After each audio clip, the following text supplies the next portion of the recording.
Hi guys, welcome to Vidya Biro Academy. Question nodi very important, very simple.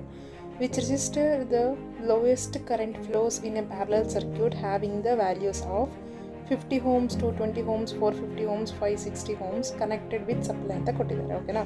So first of all ನಾವೇನು observe ಮಾಡಬೇಕು, parallel circuit ಅಂತ ಕೊಟ್ಟಿದ್ದಾರೆ. In parallel circuit what is constant? Voltage remains constant ಅಲ್ವಾ? According to Ohm's law ನಮಗೆ ಒಂದು formula ಇದೆ, V is equal to I into R ಅಂತ ಅಂದ್ಬಿಟ್ಟು, ರೈಟ್? ಸೊ ಈಗ ವೋಲ್ಟೇಜ್ ಕಾನ್ಸ್ಟೆಂಟ್ ಅಂತಂದರೆ ಈಗ ಅವ್ರು ಏನು ಕೇಳ್ತಾ ಇರೋದು, ಲೋಯೆಸ್ಟ್ ಕರೆಂಟ್ ಕೇಳ್ತಾ ಇದ್ದಾರೆ, right? So I is equal to ಏನಾಗುತ್ತೆ, V/R ಆಗುತ್ತೆ. ಈಗ ವೋಲ್ಟೇಜ್ ಕಾನ್ಸ್ಟೆಂಟ್ ಇದೆ, ಬಿಟ್ಬಿಡಿ.